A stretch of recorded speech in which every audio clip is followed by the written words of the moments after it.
독자라고서는 생각합니다. 책 읽는 사람들의, 국민들의 편익이 뭐냐, 이 관점이 가장 핵심적인.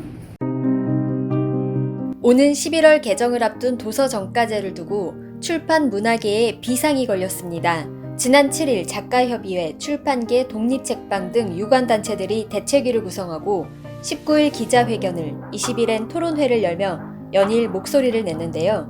그 이슈와 현장을 짚어봤습니다. 도서정가제 개혁에 반대하는 전국 독립책방들의 성명서 발표가 있겠습니다. 도서정가제는 책을 표시가격인 정가에 팔도록 법으로 정해 과도한 할인이나 마케팅 경쟁으로 인한 급격한 가격 하락을 방지하는 제도입니다. 책이 터무니없이 낮은 가격에 판매되거나 불공정한 유통구조가 성행하면 결국 중소서점과 출판사, 작가의 공멸로 이어져 그저 돈 되는 값싼 책만 살아남을 거란 우려도 반영됐습니다.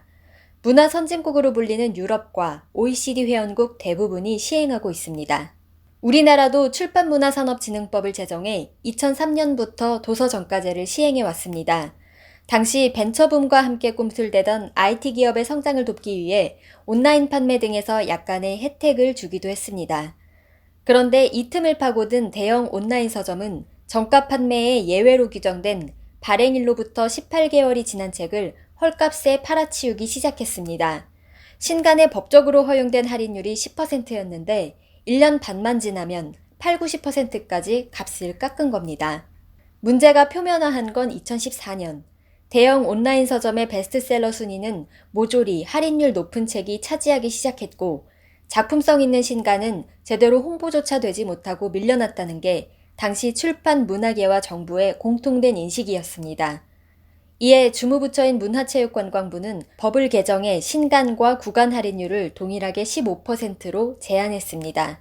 그 결과 도서정가제 시행 전인 2002년 출간 종수가 35,000종으로 당시 일본의 7만 종 대비 절반에 불과했던 상황이 현재는 8만 종으로 호전됐다는 분석입니다.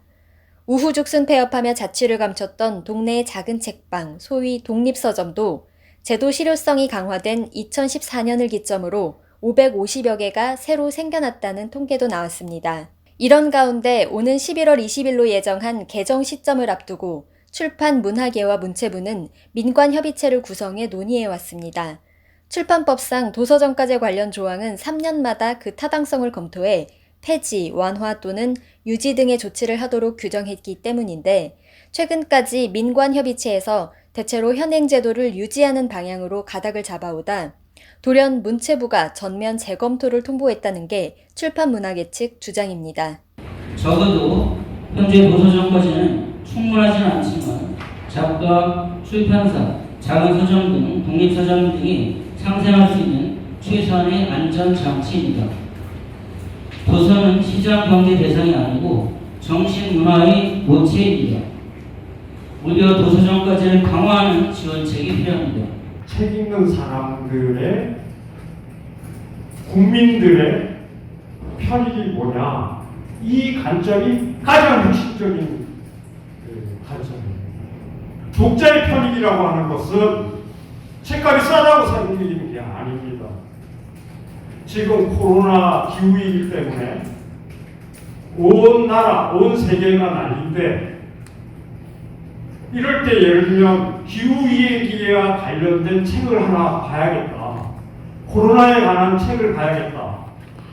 이렇게 독자가 생각했을 때 그 책을 접근할 수 있어야 됩니다. 서점에 가든 도서관에 가든. 내가 이 생태 위기에 대해서 문제가 있다고 보고 그거에 대해서 집필 활동을 하는데 그 책을 펴냈는데, 작가가 펴냈는데 그런 생각을 이렇게 해결하자고 하는 제안을 사회에다 내놔서 글을 썼는데 그 글이 출판될 수 있어요. 그 생각이 유통되는 거, 퍼블릭하게 퍼블리케이션 되는 게 출판입니다. 독자의 편익이라고 하는 것을 아주 중요하게 생각해 주셔야 됩니다. 독자의 편익은 우리나라 출판 문화, 서점 문화, 도서관 문화, 또 저작자가 자기가 낸 펴낸 원고를 그것을 출판할 수 있을 때 생겨난다.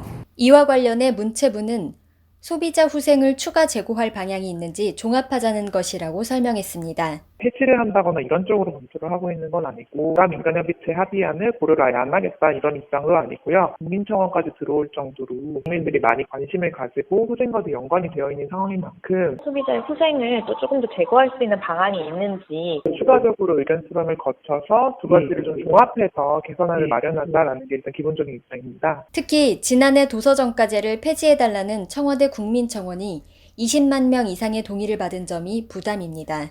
청원이 20만을 넘겼다는 거는 어쨌든 그 내용에 국민들이 공감하는 부분들이 좀 있었다는 의미로 저희는 받아들이고 있습니다. 많은 국민들이 이 제도에 대한 불만을 가지고 있다라는 거는 보여줄 수 있었던 포인트였던 것 같거든요. 소비자들이 제도에 대한 불만이 좀 많이 누적되어 있다고 판단되는 상황에서 추가적인 검토를 하지 않는 것도 좀 어려운 상황이라고 봐야 될 것 같습니다. 청원에 대한 답변 당시 박양우 장관도 현행 도서정가제의 긍정적 효과를 언급한 바 있습니다. 우리나라의 지역 서점 수는 지속적으로 감소해 오다가 현행 도서정가제 시행 이후 최근 독립서점의 수가 증가하며 회복세를 보이고 있습니다. 베스트셀러 도서 목록이 구간 중심에서 당해연도에 발행된 신간들 중심으로 재편되어 출판 시장이 점차 건강해지는 경향도 보이고 있습니다. 이번 논란이 전자책을 예외로 인정해달라는 IT 기업과 전자책 업계의 요구 때문이란 관측도 나옵니다. 일각에선 국민청원을 올리고 도서정가제 폐지 운동을 이끄는 측이 사적인 의도를 갖고 있다고 주장합니다. 블록체인을 활용해 도서 할인 판매를 하는 앱 서비스 업체 대표가 자신의 사업 확장을 위해 사실과 맞지 않는 근거들을 제시하며 여론을 호도하고 있다는 겁니다. 무엇보다 도서정가제가 할인율을 일정 수준 제한하는 만큼 그 이면에 있는 건전한 유통구조나 출판시장 다양성 보호 같은 긍정적 측면이 알려지기보다는 책값만 올리는 정책이란 편견에 휩싸였다는 탄식도 나옵니다. 제품을 반값에 사고 굿즈를 덤으로 받는 건 소비자 후생일 수 있지만 독자의 후생은 아닐 겁니다. 연말에 법이 개정되면 이를 다시 재검토할 수 있을 때까지 걸리는 시간은 3년. 어렵게 생겨난 독립서점과 꿋꿋이 자리를 지켜온 다양한 작품과 작가, 그리고 이들을 지원하는 작은 출판사들이 사장되기엔 충분한 시간입니다. 지금까지 이슈엔 현장이었습니다.